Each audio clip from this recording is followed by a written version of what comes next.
The Raven, by Edgar Allan Poe. Once upon a midnight dreary, while I pondered, weak and weary, over many a quaint and curious volume of forgotten lore. While I nodded, nearly napping, suddenly there came a tapping, as of someone gently rapping at my chamber door. "'Tis some visitor," I muttered, tapping at my chamber door. "Only this and nothing more." Ah, distinctly I remember it was in the bleak December, and each separate dying ember wrought its ghost upon the floor. Eagerly I wished the morrow, vainly I had sought to borrow from my books surcease of sorrow.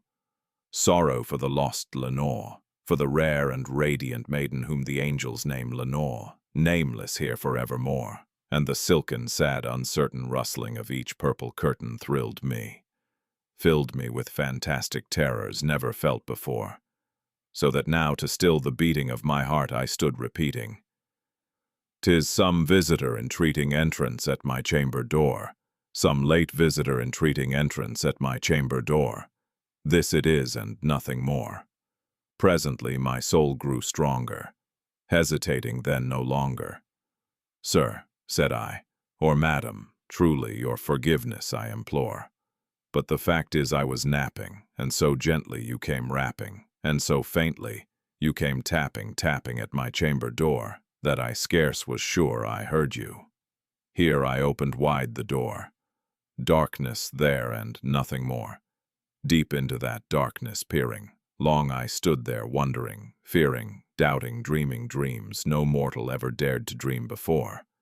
But the silence was unbroken, and the stillness gave no token, and the only word there spoken was the whispered word, "Lenore." "This," I whispered, and an echo murmured back the word, "Lenore." Merely this and nothing more. Back into the chamber turning, all my soul within me burning. Soon again I heard a tapping somewhat louder than before. "Surely," said I, "surely that is something at my window lattice. Let me see then what thereat is, and this mystery explore. Let my heart be still a moment, and this mystery explore. 'Tis the wind and nothing more." Open here I flung the shutter when, with many a flirt and flutter, in there stepped a stately raven of the saintly days of yore.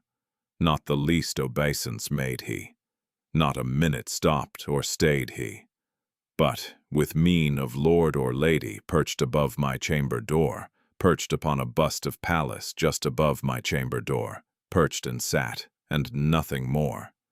Then this ebony bird beguiling my sad fancy into smiling, by the grave and stern decorum of the countenance it wore, "Though thy crest be shorn and shaven, thou," I said, "art sure no craven, ghastly, grim, and ancient raven wandering from the nightly shore. Tell me what thy lordly name is on the night's Plutonian shore." Quoth the raven, "Nevermore."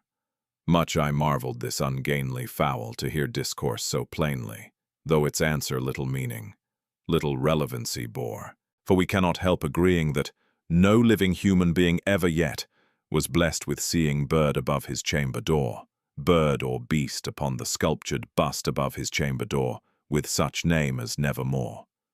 But the raven, sitting lonely on the placid bust, spoke only that one word, as if his soul in that one word he did outpour.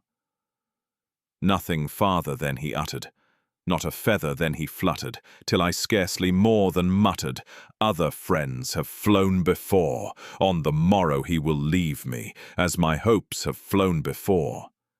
Then the bird said, "Nevermore," startled at the stillness broken by reply so aptly spoken. "Doubtless," said I, "what it utters is its only stock and store, caught from some unhappy master, whom unmerciful disaster followed fast and followed faster, till his songs one burden bore, till the dirges of his hope that melancholy burden bore, of never, nevermore." But the raven still beguiling my sad fancy into smiling, straight.